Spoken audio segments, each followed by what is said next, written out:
My name is Christine Andler, and I'm 34 years old. Last Christmas Eve, I arrived late to my family's holiday party, and the first thing I heard through the front door was my parents raising their glasses. My father's voice carried clear through the wood. "Thank God Christine didn't show up." My sister laughed. "Nobody wants her here anyway." The whole room clinked glasses. I stood on the porch with snow catching in my hair, hearing every word. But that toast wasn't why I called my lawyer. That happened 3 weeks earlier, when I discovered someone had taken out a $285,000 mortgage on the house I own, with my forged signature. Before I tell you what happened next, please take a moment to hit that subscribe button, and drop your location and local time in the comments. I'd love to know where you're watching from. Now let me take you back to August, the night I first noticed something was wrong with my mail.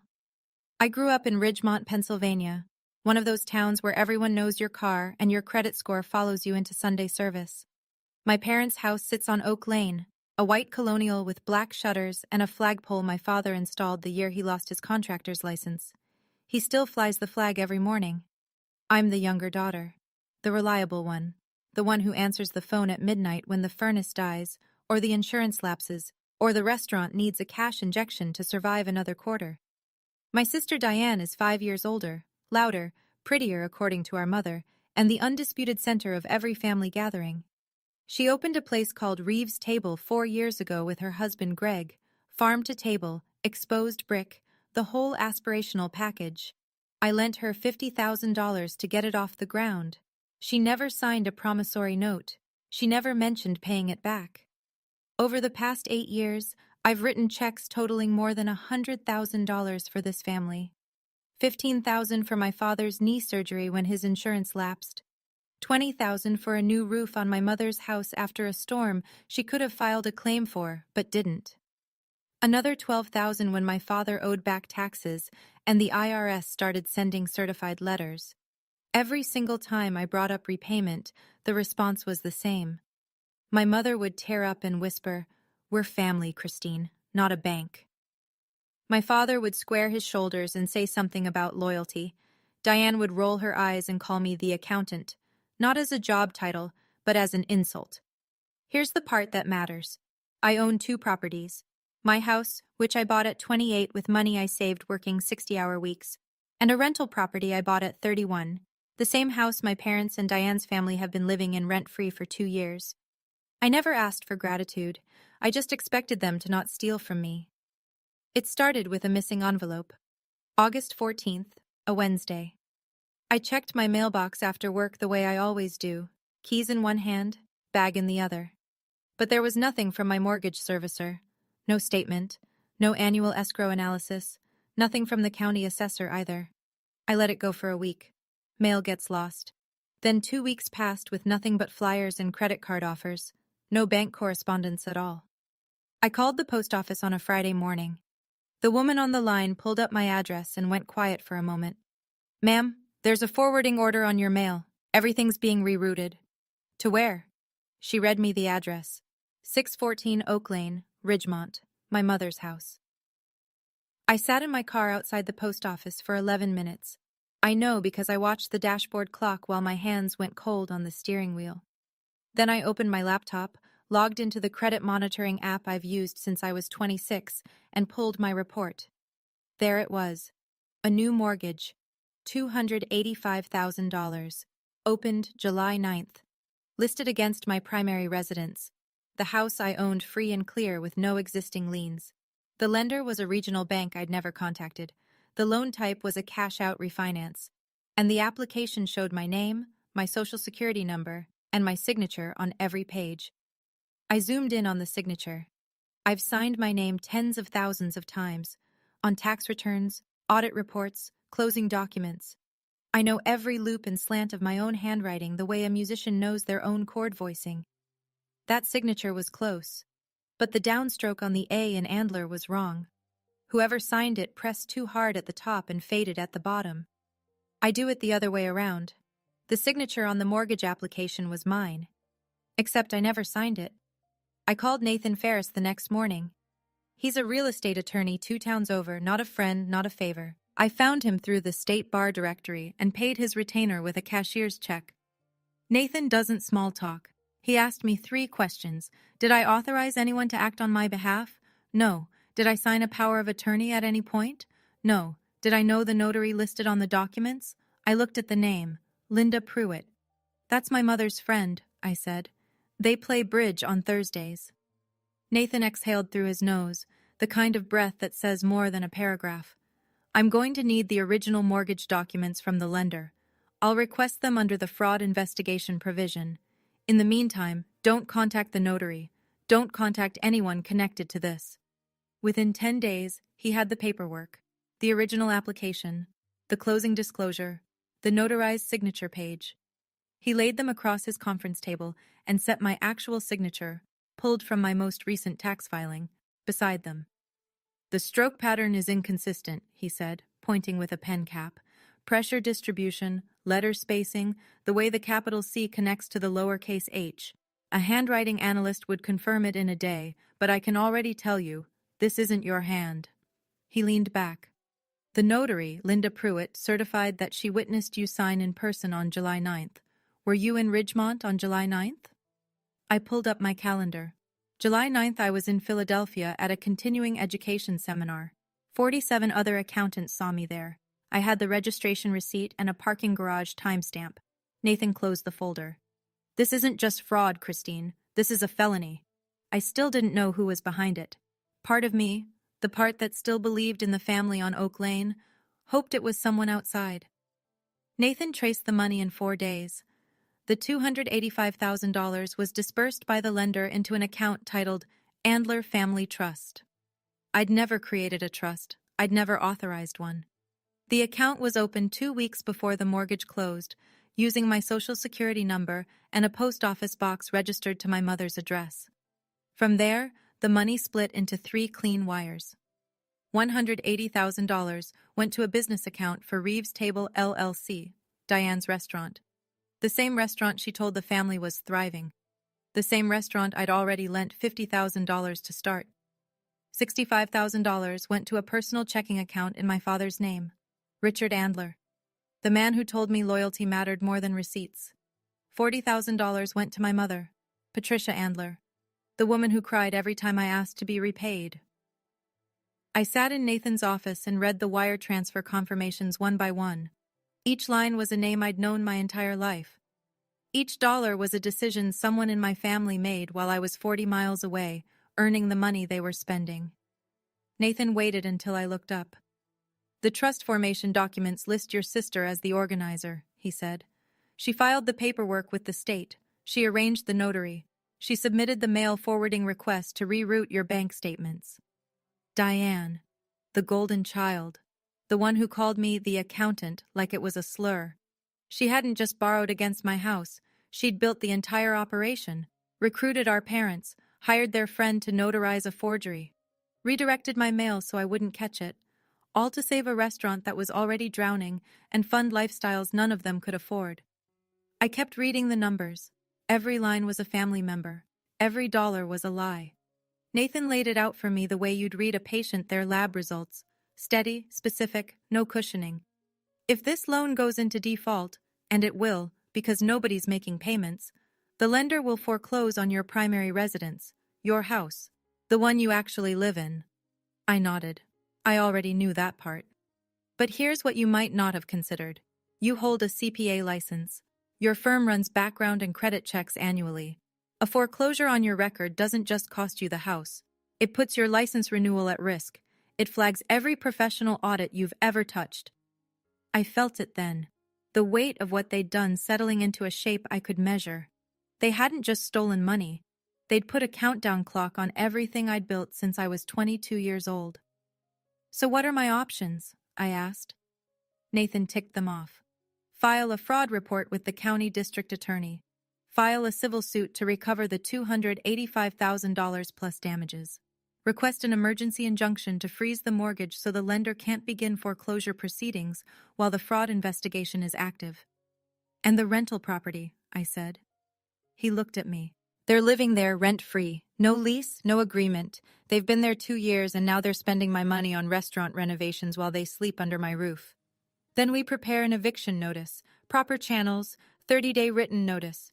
If they don't vacate, we seek a court order. I authorized everything, every filing, every motion, every letter. But I told Nathan one thing. I didn't want to confront them yet.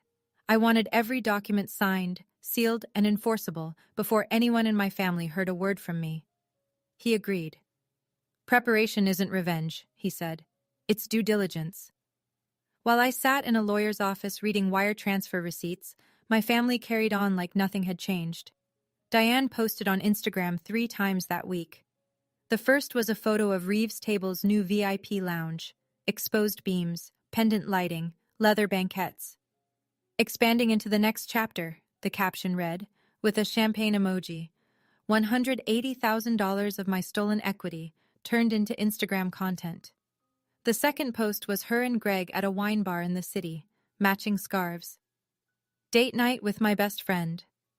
I calculated the drive time, 2 hours from Ridgemont. They used my rental property as a free home base and my forged mortgage as a credit line, and they were drinking Pinot in Philadelphia. My mother called on a Tuesday evening. Her voice had that particular sweetness she uses when she wants something to feel normal. We're doing Christmas Eve at the house this year, the whole family. I'm making the ham. Your Aunt Susan is bringing her pie. You should come, honey. We miss you. The house. My house. The rental property I owned and they occupied without paying a cent. She was inviting me to my own property like it was a favor. I said I'd think about it. My father texted the next day. Your sister's restaurant is doing great. You should be proud. I stared at that sentence for a long time. Proud. Of a business funded by forging my name on a $250,000 loan. I saved the text. Screenshot. Time-stamped. Then the formal invitation arrived in my actual mailbox. A printed card with holly borders. Christmas Eve, 6 p.m., 614 Oak Lane. They were throwing a party at my rental property for my extended family without asking me if they could use the house. I set the card on my kitchen counter and let it sit there for 3 days. I told myself I'd give them one chance, not because they deserved it, because I needed to know, before I signed the final paperwork, whether there was any version of this where they'd own what they did. I called my father on a Saturday morning. He picked up on the second ring, already mid-sentence about a football game. Dad, I said, I need to ask you something. Sure, sweetheart. Do you know anything about a mortgage on my house? 3 seconds of silence. I counted them against the clock on my microwave. What are you talking about? There's a $285,000 loan taken out in my name, against my primary residence, with a forged signature. I heard my mother's voice in the background, muffled, urgent, the pitch rising like she was coaching him from across the room. My father cleared his throat. That's ridiculous. You probably forgot you signed something. He didn't say which something. He didn't ask what lender. He didn't react the way a person reacts when they hear their daughter's been the victim of identity theft. He reacted the way a person reacts when they've been caught. I didn't forget, Dad. Christine, you always do this. You always make everything about money. That's why nobody wants you around. There it was, the same sentence I'd hear again 3 weeks later, through a closed front door on Christmas Eve. He was already rehearsing it. I heard my mother whispering again. I couldn't make out the words, but I recognized the rhythm, short, sharp, instructional. She was telling him what to say. I have documentation, I said. The notary was Linda Pruitt. The line went dead. He didn't hang up gently. He didn't say goodbye. The call just cut, the way people end conversations when the next word out of their mouth would be an admission. 22 minutes later, my phone rang again. Diane. Her voice had that practiced calm, the one she uses at the restaurant when a customer complains about the wait and she needs them to feel stupid for asking. Christine, Mom is crying. What did you say to Dad? I asked about the forged mortgage. Pause. I could hear her breathing change, shorter, shallower, the sound of someone recalculating. God, here we go. You've always been paranoid. The notary was Linda Pruitt, Mom's bridge partner. 5 seconds. Nothing. I let the silence sit. Look, Diane said, and her voice shifted, harder now, the hostess mask slipping. Even if someone borrowed against your house, you owe this family. You owe us. I owe this family $285,000 in fraud. You have two houses, Christine. Two. We have nothing. Dad lost his business. My restaurant is underwater. Mom hasn't had a new coat in 3 years. And you sit up there in your neat little life counting your money and judging us. Diane, the wire transfer to Reeves' table was $180,000. Another silence, longer this time. I could almost hear the gears turning. The moment she realized I didn't just know about the loan, I knew where the money went. Who told you that? It's in the bank records. She recovered fast. Diane always does. Fine, fine. So we used the money. So what? You would have said no if we asked. So you forged my signature instead. I did what I had to do for this family, something you've never understood. I've given this family over $100,000, Diane. And you've reminded us every single time. She hung up. But she'd already confirmed what I needed. She knew about the loan. She knew because she built it. The next morning, I sent the email. It went to all three of them, my father, my mother, my sister, with Nathan copied on the CC line. Professional letterhead, numbered paragraphs, no emotion. The terms were simple. Repay the $285,000 within 30 days. Vacate the rental property at 614 Oak Lane within 30 days. Cooperate with an independent forensic audit of all accounts connected to the Andler Family Trust. Failure to comply would result in a civil lawsuit, a criminal fraud referral to the county district attorney, and an emergency petition for eviction. I signed it with my full legal name, Christine M. Andler. 3 days passed. No response. Not a call, not a text, not even a read receipt from the email.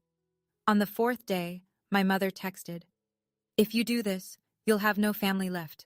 Is that what you want?" I read it sitting at my kitchen table with a cup of coffee going cold in my hand. Outside, the first frost of December had turned the yard silver. I could see my breath against the window. She didn't deny the fraud. She didn't promise to repay the money. She didn't apologize. She went straight to the only leverage she'd ever held over me, the threat of exile.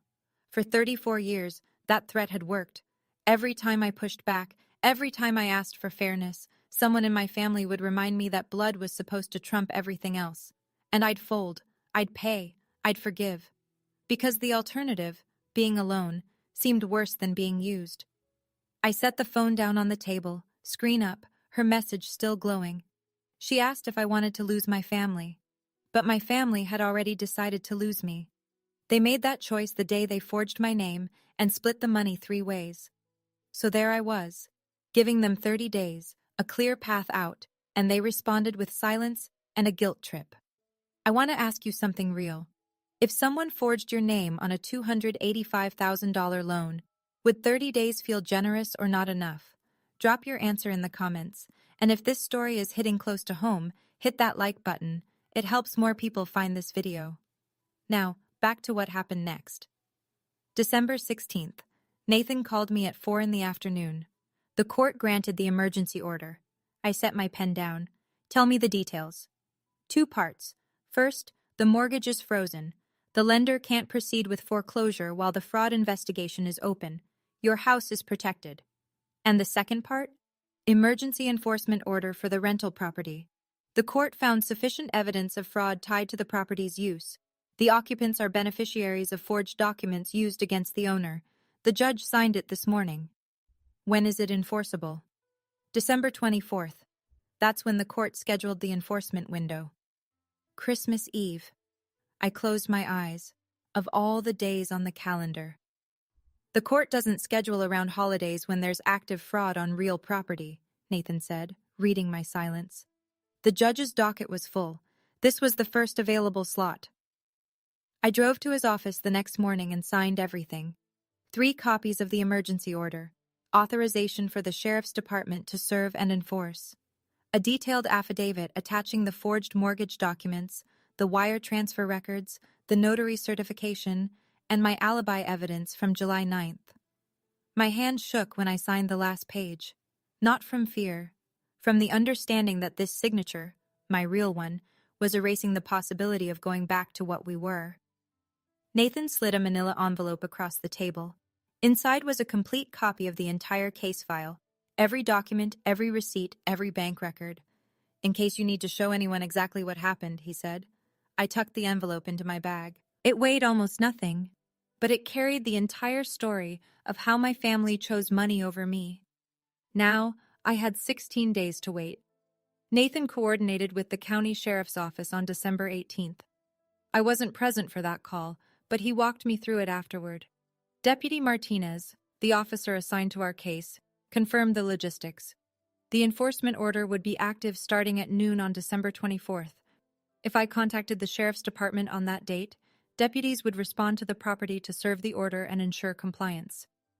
What happens if they refuse to leave? I asked Nathan over the phone. That's what the deputies are for. The order carries judicial authority. Refusal to comply is contempt of court. And if there are other people in the house? Guests? Guests aren't named in the order. They'll be asked to leave the premises, but they won't face legal action. The order targets the named occupants, your parents and your sister. I drove past the rental property that evening. I don't know why. Maybe I needed to see it. The house was lit up for Christmas. White lights along the roofline, a wreath on the front door. One of those full, expensive wreaths with pine cones and a velvet bow. Through the front window, I could see the dining room table already set with a runner and candles. 6 cars in the driveway, more on the street. They were preparing for a large gathering. In my house, paid for with my money, decorated with the confidence of people who believed they'd gotten away with it. I drove past without stopping. That night, I got a text from Diane. I hope you come to the party. Let's put this nonsense behind us. Nonsense. $285,000 in forged debt, career-threatening fraud, federal-level financial crime, and she called it nonsense. I didn't reply. I set my alarm for 7 a.m. on December 24th. December 23rd. My house was quiet.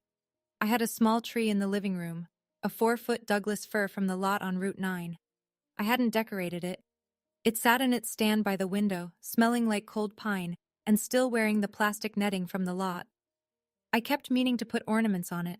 I never did. I opened a photo album that evening. I don't keep many physical photographs, but there's one album from my childhood that I've carried through every move. The cover is cloth, slightly faded, held together with brass rings. Page 6. Christmas morning, 1998. I'm 8 years old, sitting on my father's lap in front of the tree. My hair is in 2 braids. I'm holding a stuffed bear with a red bow. My mother stands behind us, one hand on Diane's shoulder, the other reaching for the camera timer. Diane is smiling at the lens with that effortless beam she's always had. My father is looking at me. I studied his face in the photograph. He looked proud. He looked like a man who would never forge his daughter's name on a loan document. I closed the album and set it on the shelf. No tears, just a long exhale that fogged the window glass. At 11:47, I called Nathan. Everything in place? Yes. Deputy Martinez is on duty tomorrow starting at noon. All you need to do is call. And if I don't call? Then the order sits. It's valid for 72 hours. You can choose when, or if, to activate it. I thanked him and hung up. I sat in the dark for a while, watching headlights sweep across the ceiling from the road outside. Tomorrow, I would walk into that house one last time. Not as their daughter. As the owner. Christmas Eve. 4:58 p.m. I drove to 614 Oak Lane with the manila envelope on the passenger seat and my phone in the cup holder. The sun had already dropped behind the tree line, and the sky was that bruised purple you only get in December in Pennsylvania. The street was packed. I counted 23 cars, my parents' Buick, Diane's SUV, Greg's truck, Uncle Tom's sedan, Aunt Susan's minivan, and a long line of cousins and family friends stretching down both sides of Oak Lane. The house blazed with light. Every window, the porch lights, the string lights my father had mounted along the gutters. Through the front bay window I could see the dining room, the long table, the good china, actually my grandmother's china, pieces my mother had claimed years ago without asking. Candles burning in silver holders. A roasted turkey on a platter. People moving through the room with wine glasses and paper plates, laughing, hugging, settling into chairs. I parked 3 houses down and turned off the engine. The car ticked as it cooled. Snow had started. Light, scattered flakes drifting through the streetlight glow. I was 40 minutes late, on purpose. I wanted everyone seated, everyone comfortable, everyone present. I stepped out of the car and walked up the sidewalk. My heels clicked on the salted concrete. The envelope was in my coat pocket, thick, stiff, impossible to ignore against my ribs. At the front door, I stopped, put my hand on the knob, and listened. Music first. White Christmas, the Bing Crosby version, playing from the Bluetooth speaker Diane always brings. Silverware clinking, a child laughing. Then my father's voice, rising above the rest with the unmistakable cadence of a toast. To a wonderful Christmas, and thank God Christine didn't show up. Glasses clinked, the room cheered. Diane's voice came next, bright and performative, the way she sounds when she's playing to an audience. Nobody wants her here anyway. All she does is wave her checkbook around and act superior. Laughter. Not nervous laughter. Comfortable laughter. The kind that comes from a room full of people who've heard this script before and enjoy the punchline. My mother. She'll come crawling back. She always does. Uncle Tom's brother-in-law, a man named Dean whose face I barely remember, chimed in, "The girl needs to learn her place." More laughter. Someone refilled a glass. The music kept playing. I stood on that porch with snow settling on my shoulders and heard my entire family agree, one voice at a time, that I was the problem. The woman who'd paid their medical bills and funded their restaurant and housed them for free. I was the joke they told at their stolen Christmas party. My jaw tightened. My fingers curled around the envelope in my pocket until the edges bit into my palm. I could feel the cold creeping through my coat, numbing my ears, stiffening my face. For a moment, just a moment, I imagined walking in, slamming the folder on the table, screaming every number, every wire transfer, every forged letter. I didn't. I stepped back from the door, one step, then two, down the porch stairs, across the lawn, back to my car. I opened the driver's side door, sat down, and closed it softly. The interior was freezing. My breath came out in short white clouds. I pulled out my phone, scrolled to Nathan's number, pressed call. He answered on the first ring. He was expecting it. "I'm here," I said. "They're all inside." "I'll notify Deputy Martinez," Nathan said. 15 minutes. 15 minutes, I repeated. "Are you okay?" I looked through the windshield at the house, light spilling from every window, my family warm and fed and laughing inside walls I paid for. "I'm fine." He hung up. I set the phone on the dashboard and wrapped my hands around the steering wheel. Before we settle in, take a quiet look at the description. A small part of what you'll find there helps keep this channel quietly running, and it means more than you know. I didn't turn on the heat. I sat in the silence and the dark and the snow, and I waited. 3 minutes. White Christmas ended inside the house. Something by Nat King Cole started. I could hear it faintly through the closed windows, just the bass line and the melody floating across the yard. 5 minutes. A cousin I recognized, Jenny, Uncle Tom's daughter, stepped onto the porch to take a phone call. She didn't see me. She laughed into her phone, stamped her feet against the cold, and went back inside. 7 minutes. Headlights at the end of the street, slow-moving, deliberate. I watched the first sheriff's cruiser turn onto Oak Lane, then a second, right behind it.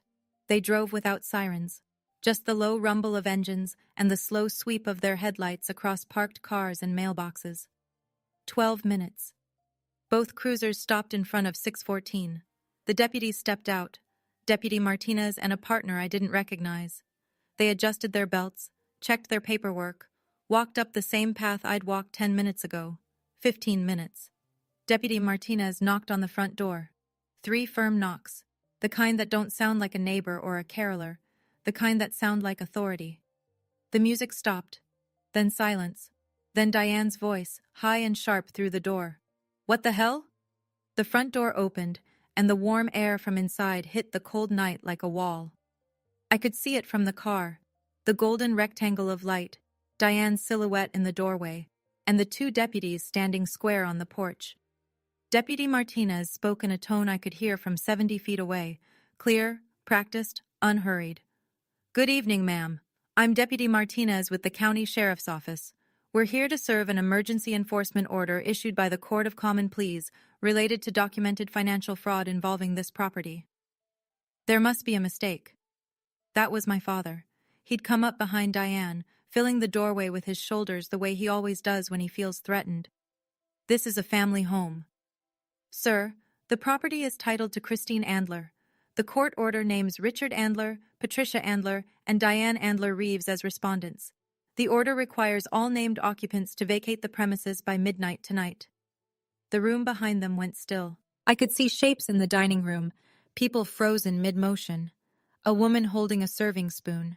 A man with a wine glass halfway to his mouth. Children looking at the door with wide eyes. Diane turned to the room, arms spread, voice pitched for maximum audience. This is insane. She's doing this on Christmas? Deputy Martinez didn't flinch. Ma'am, the court scheduled the enforcement date. I'm here to serve the order. My father's face was visible through the storm door. Flushed, jaw set, eyes scanning the street as if he might spot whoever called. He looked straight past my car without seeing me. 23 people stood in that dining room watching two deputies hand my father a court order on Christmas Eve. The turkey was still on the table. The candles were still burning. I waited until the deputies were inside before I crossed the street. My heels clicked on the frozen walkway. I climbed the porch steps. Through the open doorway, I could see the entire room. My aunt gripping the back of a chair, my cousin Jenny standing motionless with her coat half on, Greg Reeves in the kitchen doorway wiping his hands on a towel and staring at the deputies like a man watching his house burn. I stepped through the door. Nobody spoke at first. They just looked. At me, at my black coat, at the manila envelope in my hand. My mother was the first to find words. Christine? What have you done? I set the envelope on the dining room table, gently, right between the turkey platter and a basket of dinner rolls. What I've done is protect my property from the people who forged my name. Silence, the kind that rings. I opened the envelope and spread the documents across the table. I didn't rush. I laid each page flat with the same care I use when presenting an audit summary to a client. Clear, orderly, visible to everyone in the room.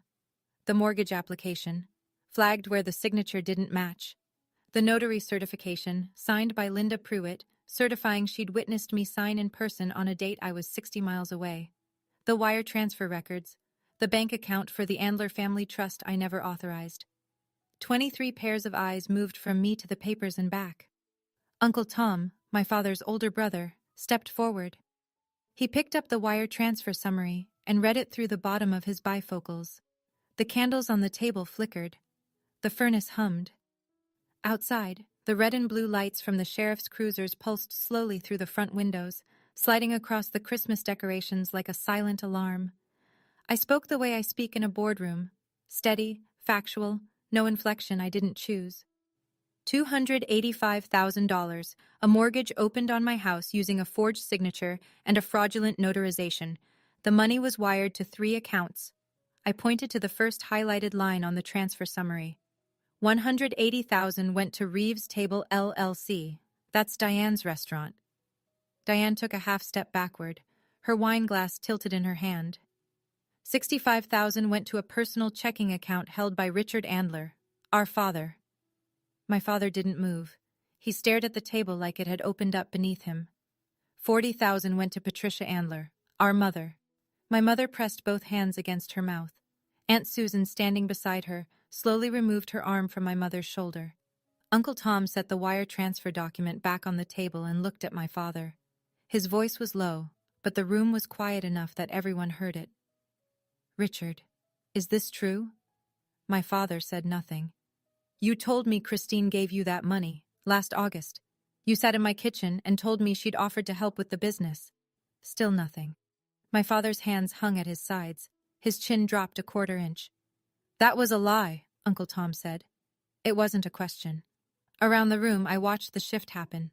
My cousin Jenny set down her plate. Dean, the man who'd joked about me learning my place, uncrossed his arms and looked at the floor. Aunt Susan stepped away from my mother and moved toward the coat rack. Nobody spoke in my father's defense. Nobody said it was a misunderstanding. The documents were on the table, and the numbers didn't need interpretation. My father spoke first. His voice cracked on the second word. We were going to pay it back. I looked at him. When? The loan is 5 months old. You haven't made a single payment, not one. He opened his mouth, closed it. His hand went to the back of a dining chair, gripping it like a man steadying himself on a boat. Diane shifted strategies the way she always does, fast, seamless, already recalculating the audience. Her eyes welled up on cue. Her voice dropped to that trembling register she uses when she needs people to feel sorry for her. I was desperate, she said. The restaurant was going under. I didn't know what else to do. I have 2 kids, Christine. 2 kids. She looked around the room, searching for allies. Jenny looked away. Dean studied his shoes. Aunt Susan was already putting on her coat. My mother reached for my hand. Her fingers were cold and shaking. Honey, we can fix this. We can work something out. Don't do this in front of everyone. I pulled my hand back. You forwarded my mail to your house so I wouldn't receive the bank statements. That's not a mistake, Mom. That's a plan. Patricia's face collapsed. Not the performative tears I'd seen 100 times, but something rawer. The face of a woman watching the story she'd told herself for months fall apart in real time. I thought if you didn't see the letters, we'd have time to... To what? Pay it back with money you don't have? She didn't answer. She sat down heavily in the nearest chair, and nobody moved to comfort her. The room had divided without a word. Half the family was already reaching for their coats. The other half stood frozen, watching the wreckage. Deputy Martinez stepped forward. He'd been standing by the doorway, hands folded, letting the family sort itself out. Now he spoke with the same even tone he'd used at the front door. I need the named occupants of this property, Richard Andler, Patricia Andler, and Diane Andler Reeves, to begin vacating the premises. The court order requires compliance by midnight. The room recalibrated. This wasn't a family argument anymore. This was legal. Diane spun toward the crowd, arms wide, voice climbing. Are you all just going to stand there? She's kicking us out on Christmas. Uncle Tom answered before anyone else could. His voice was flat. Diane, you forged her signature. What did you think was going to happen? Diane's mouth opened, closed, opened again. No words came. It was the first time in my life I'd seen my sister unable to speak. Greg Reeves, her husband, the man who'd been standing in the kitchen doorway this entire time, set his towel on the counter and walked to the hall closet. He pulled out his coat, his keys, and a duffel bag that looked like it had already been packed. He didn't say a word to Diane. He walked past her, past the deputies, and out the front door. His truck started 30 seconds later. The cousins followed. Jenny, her husband Mark, Dean and his wife. They filed out one by one, murmuring goodbyes to no one in particular, eyes down, coats zipped tight against the cold. Aunt Susan stopped beside me on her way out. She squeezed my arm once, quick, firm, and kept walking. My father sat down at the head of the table. The court order lay in front of him, next to the turkey. He didn't read it. He just sat there, hands flat on the tablecloth, staring at something nobody else could see. I left the folder on the table, turned, and walked out the front door without looking back. I want to pause here for a second. I know some of you are thinking, Christmas? Really? But remember, they forged my name on a $285,000 loan. They stole my mail. They used my house for a party while spending my money. I gave them 30 days' notice. They ignored it. The court picked the date, not me. If you think what happened next was justified, share this video with someone who needs to hear it. Now let me tell you what came after the party was over. December 26th, Nathan's office, 9 a.m. The filing went out in 3 directions at once. First, a formal fraud referral to the county district attorney. The packet included the forged mortgage application, the handwriting comparison, Linda Pruitt's notary certification, the wire transfer records tracing money to all 3 family members, and my alibi documentation from July 9th. The continuing education seminar in Philadelphia, confirmed by registration logs and a parking garage timestamp. Second, a civil lawsuit against Richard Andler, Patricia Andler, and Diane Andler Reeves for $285,000 in actual damages plus attorney's fees, filing costs, and compensatory damages for credit harm and professional jeopardy. Third, a formal complaint to the State Notary Commission against Linda Pruitt for certifying a signature she never witnessed. I signed each filing with the same pen, black ink, my real signature, the one with the smooth downstroke on the A that nobody in my family could replicate. Nathan walked me through the timeline. The DA's office takes forged mortgage documents seriously. You're looking at felony charges: forgery, mortgage fraud, conspiracy. The investigation will take weeks, but once the grand jury sees the paper trail, indictments are likely. And the notary? Her license is suspended pending investigation. That happened yesterday. Linda Pruitt, my mother's Thursday bridge partner, a woman who sat in my parents' living room drinking iced tea and laughing about book club, and then walked into a title office and swore under oath that she watched me sign a document I'd never seen. I stacked the signed copies and slid them back across the desk. Nathan filed them in a folder labeled Andler versus Andler. "How do you feel?" he asked. I considered the question honestly. "Done," I said. Not satisfied, not vindicated, just done. The way you feel after finishing a long audit. The numbers are final, and the report is out of your hands. The calls started the morning after Christmas and didn't stop. My mother called 14 times in 2 days. I let every call ring to voicemail. The first 3 messages were crying, the wet, ragged sobbing she'd perfected over decades of emotional negotiations. By message 7, the tone shifted to bargaining. "We can sit down and talk about this. We can make a payment plan." By message 12, it was anger. "You're going to regret this, Christine. You think you're so much better than us." Message 14 was my father. His voice was stripped down to something I barely recognized. Quiet, hoarse, old. "I'm still your father," he said. "You owe me that much." I saved every voicemail, forwarded each one to Nathan's office. Diane sent an email. It was long, 9 paragraphs. I read it once. "You're destroying this family over money. Dad might go to prison because of you. He's 63 years old, Christine. Are you happy? Does this make you feel powerful? You always wanted to be the one in control, and now you are. Congratulations. You've ruined Christmas. You've ruined Mom and Dad's lives, and you've guaranteed that my children will grow up wondering why their aunt decided money was more important than blood." She signed it, "Your sister Diane." As if I'd forgotten. I didn't reply. I forwarded it to Nathan with a 1-line note. "For the file." My father texted on the 28th. "I'm your father. You owe me respect." I read it at my kitchen table, the same table where I'd read my mother's guilt trip 3 weeks earlier. The mug in my hand was warm. The house was quiet. Nobody was asking me for money. Nobody was telling me I was the problem. Respect isn't owed, it's built. And they'd spent every cent of mine. On New Year's Eve, I blocked their numbers. I sat on my couch with my phone and did it methodically. My father first, then my mother, then Diane, then Greg, because I knew Diane would try using his phone next. Each block took 3 taps. Tap, tap, tap. 4 people, 12 taps, 12 goodbyes. I didn't feel relief exactly. I felt the absence of noise, like walking out of a factory floor after a 12-hour shift.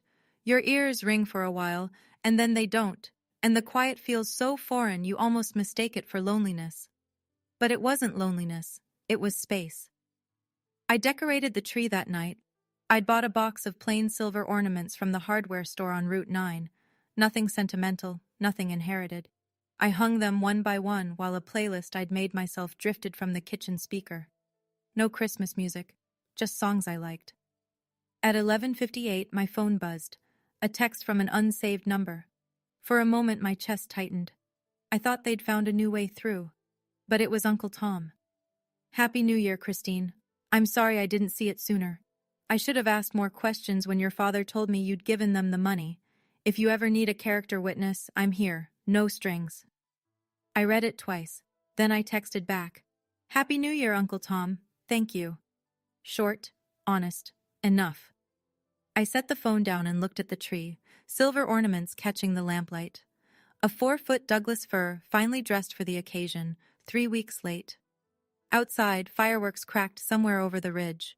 The new year was starting, and for the first time in 8 years, nobody was going to call me in the morning asking for money. I texted Nathan, "Thank you for everything. I'll see you in court." 6 weeks after Christmas, the grand jury returned indictments. Diane Andler Reeves, 2 counts, felony forgery in the first degree, mortgage fraud. If convicted on both counts, she faced 3 to 7 years in state prison. Richard Andler, 1 count, criminal conspiracy to commit forgery, 2 to 5 years. Patricia Andler, 1 count, accessory after the fact, specifically, the deliberate forwarding of mail to obstruct the victim's detection of the fraud. The charge carried up to 2 years, but the DA's office indicated they'd recommend probation given her limited direct involvement. Linda Pruitt, separate indictment, fraudulent notarization. Her license was already suspended. The criminal charge added the possibility of prison time and a permanent ban from notarial practice in the state of Pennsylvania. Nathan called me with the news on a Tuesday morning. I was at my desk at work reviewing a quarterly filing for a client. "The mortgage has been voided by the court," he said. "The lender's fraud investigation confirmed the forgery. The lien is being removed from your property this week. Your title will be clear." I wrote it down on my notepad. Lien removed, title clear. The same 2 words I'd write on a client's file when a dispute was resolved. "And the money?" I asked.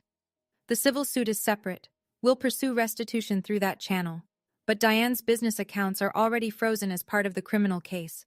The bank flagged the wire transfers as proceeds of fraud." I thanked him, hung up, and sat for a moment looking at my notepad. The pen marks were neat. The margins were even. Everything in order.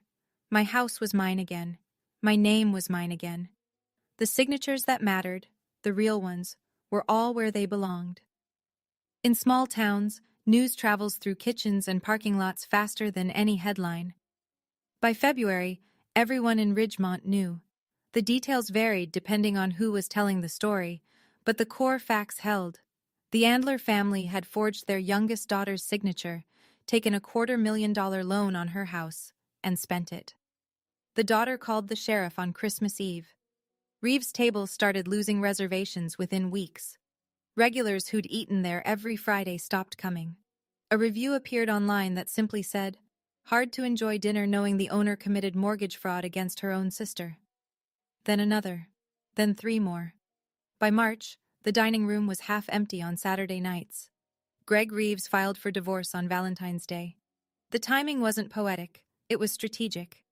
His attorney advised him to separate his assets from Diane's before the criminal case went further. He moved to his brother's place in Allentown and didn't contest custody. He just left. My father's remaining professional contacts dried up. A contractor he'd worked with for 15 years called Uncle Tom and said, "If Richard would do that to his own daughter, I can't trust him with a handshake deal." The phone stopped ringing. My mother lost her standing at Grace Lutheran. Not officially. Churches don't issue press releases. But the women who'd sat with her at Bible study for 20 years stopped saving her a seat. The potluck invitations stopped arriving. Patricia Andler, who had spent decades building a reputation as a devoted mother and pillar of the community, found herself eating lunch alone. None of this gave me pleasure. I didn't follow the reviews. I didn't track the divorce filing. Uncle Tom mentioned these things during our phone calls, casual updates delivered the way you'd report weather in a neighboring county. I listened. I didn't comment. The facts were doing their own work. I didn't need to help. Diane made one more play. She always does. In early March, she posted on Facebook. The message was long, carefully worded, and designed to reframe the entire story with herself at the center. I never thought I'd be writing something like this. My own sister has turned our family's private struggles into a legal nightmare. I'm a mother of 2 beautiful children, and I might go to prison because I tried to save my business and help my aging parents. All I've ever done is try to hold this family together, and Christine decided that wasn't enough. Money meant more to her than blood. I'm asking for prayers and support during the hardest time of my life. She tagged it with a broken heart emoji and a praying hands emoji. She left the comments open. The first comment came from a woman Diane went to high school with. "Praying for you, Mama." It got 4 likes. The second comment came from someone I didn't recognize. "Didn't you forge her signature on a mortgage? That's not helping your family. That's a felony. The third comment came from a former Reeves table customer. You stole from your own sister and you're asking for prayers? Within an hour, the post had 47 comments. 41 of them were against her. People I'd never met, quoting details from the court filings that had become public record. Someone posted a link to the county docket. Diane deleted the post after 3 hours. I didn't see any of this in real time. Uncle Tom told me about it the following week, shaking his head over the phone. She thought she could spin it, he said, same as she's always done. I didn't comment. I didn't post anything. I didn't respond to the 3 people who tagged me in screenshots. Silence is its own statement. I'd already made mine on paper. Spring came slowly that year, the way it does in Pennsylvania. A few warm days, then frost, then weeks of mud before the green finally holds. In April, my firm offered me a promotion. Senior manager, partner track. My supervisor told me over coffee in her office, casual, like it wasn't the thing I'd worked toward for a decade. Your numbers have been strong all year, she said, and your client retention rate is the best in the department. I accepted. We shook hands. I walked back to my desk and sat down and realized my hands weren't shaking.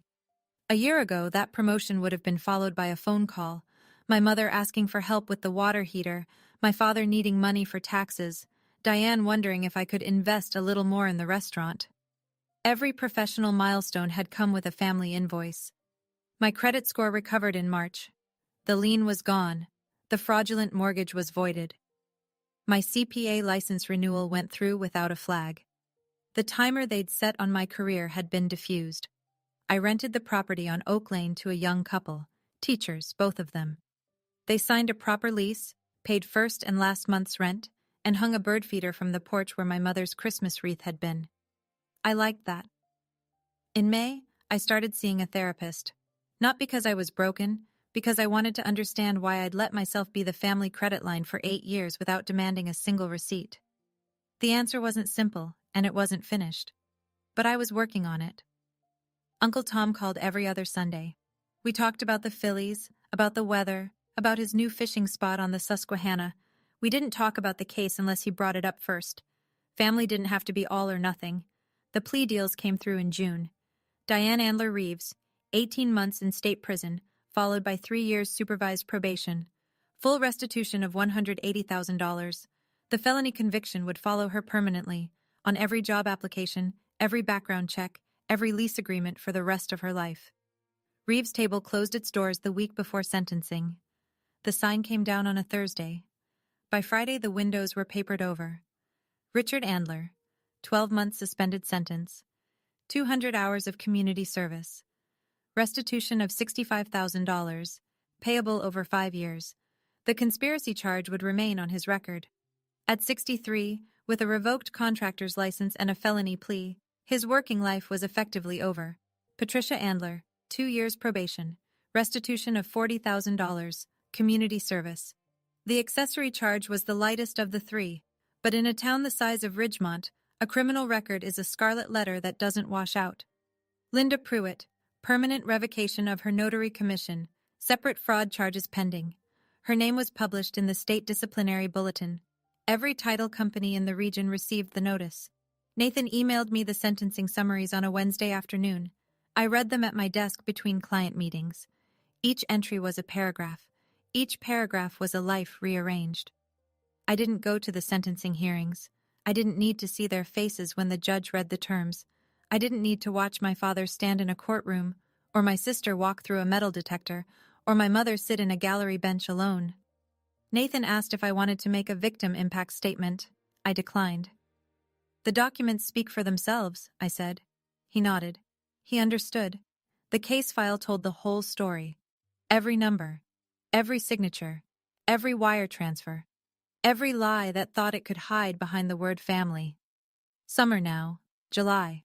A full year since someone sat in a title office and signed my name on a loan I never authorized. I'm sitting on my front porch in the evening light, the kind of light that makes everything look like it's been dipped in honey. The fence, the garden I started in May, the mailbox at the end of the driveway that delivers my letters to me and nobody else. I think about the photograph sometimes. The one from Christmas 1998. 8 years old, 2 braids, a stuffed bear with a red bow, my father's lap, my mother's hand reaching for the camera timer, Diane's smile. That family existed once. Or maybe it only existed in the photograph, a 4x6 glossy version of who we wanted to be. The real version was already taking shape underneath. The favoritism, the entitlement, the slow calibration of who gave and who took and who was expected to keep quiet about the difference. I don't hate them. I want to be clear about that. Hatred is a kind of attachment, and I've spent enough years attached to people who treated my generosity as an obligation and my silence as consent. My father is doing community service at the county park, picking up litter along the nature trail 3 mornings a week. Uncle Tom told me. He said my father looks thinner, older. I didn't ask for details. My mother is living with Aunt Susan now. Probation requires a stable address. I don't know if they talk about me. I don't ask. Diane is in minimum security at a facility 2 counties over. I don't know what her days look like. I don't visit. She has not written to me, and I have not written to her. The house is quiet tonight, but it's my kind of quiet, chosen, not imposed. I keep a short list of rules now. I wrote them on an index card and taped it inside my kitchen cabinet next to the spice rack. Nobody sees it but me. 1. I do not lend money to family. If I choose to give, it's a gift with no expectation of return. If I can't afford to give it away, I don't write the check. 2. I do not provide free housing. My rental property has a lease, a security deposit, and a payment schedule. Tenants are tenants. Family is family. The categories don't overlap. 3. I do not respond to guilt as a negotiation tactic. If someone tells me I'm selfish for having boundaries, that's confirmation the boundary is necessary. 4. I do not carry other people's financial emergencies. I can offer a referral, a credit counselor, a social worker, a legal aid office. I cannot offer my signature. These aren't punishments. They're not walls built from anger. They're guardrails. The kind you install after you've seen what happens when the road has none. I still talk to Uncle Tom. We had dinner last month at a diner halfway between Ridgemont and my town. Neutral ground, his suggestion. He ordered the meatloaf. I ordered a turkey club. We didn't talk about the case. We talked about his daughter Jenny's new job and whether the Phillies had enough pitching to make a run this year. That's what family looks like to me now. A diner booth, an honest conversation. Nobody owing anyone anything except the truth. I wrote a letter to myself the week after the sentencing. Not to send, just to keep. 1 page, handwritten, folded into an envelope and tucked into the same cabinet where the index card lives. It says everything I needed to hear and nobody in my family ever said. I read it once a month. Then I close the cabinet and make dinner. If you're watching this and you recognize something, the guilt trips, the but we're family excuse, the slow draining of your savings and your patience and your self-respect, I want you to hear this from someone who's been on the other side of it. Setting a boundary is not betrayal. It's survival. I spent 8 years writing checks and swallowing my frustration and telling myself that love meant never asking for fairness. I told myself that good daughters absorb the cost, that keeping the peace was the same as keeping the family, that one more loan, one more favor, one more year of silence would finally be enough to earn the respect I'd been chasing since I was a kid sitting on my father's lap. It was never going to be enough. The goalposts move every time you reach them. The people who take from you without gratitude will never stop on their own, because you've taught them that taking is free. I didn't want to call the sheriff on Christmas Eve. I didn't want to sit in a lawyer's office reading wire transfers with my family's names on them. I didn't want any of this, but I wanted to keep my house. I wanted to keep my career. I wanted to keep the life I built with my own hands and my own name and my own 60-hour weeks.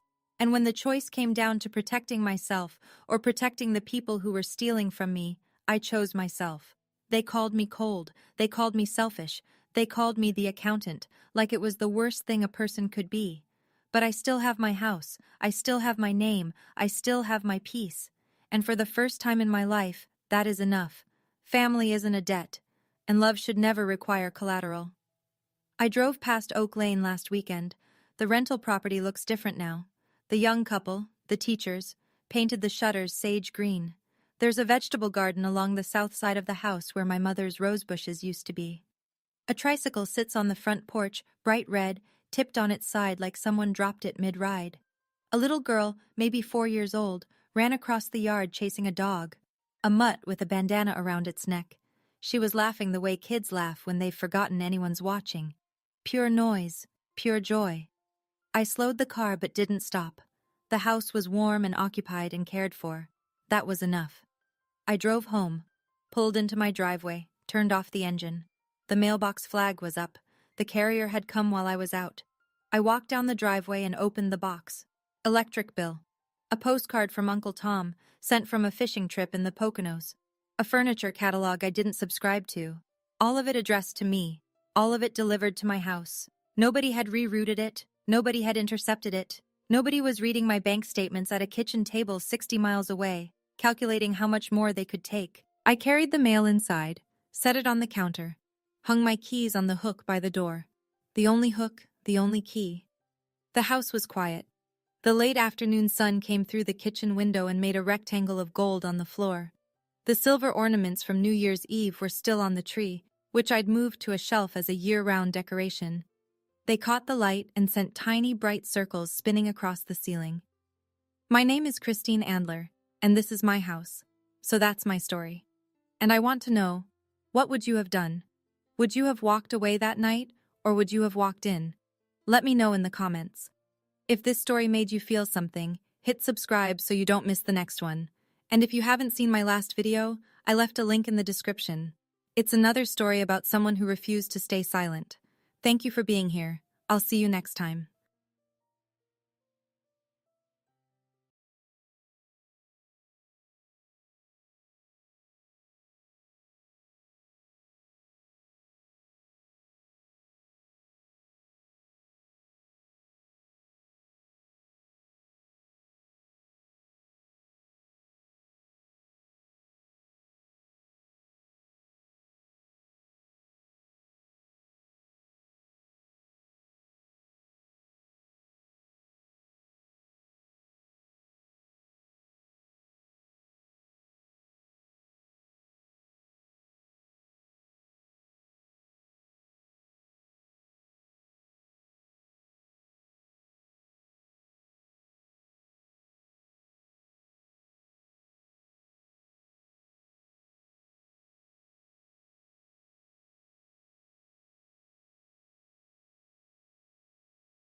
Here on Calmly Stories, we bring you powerful stories of betrayal, family revenge, family secrets, shocking twists, and satisfying endings.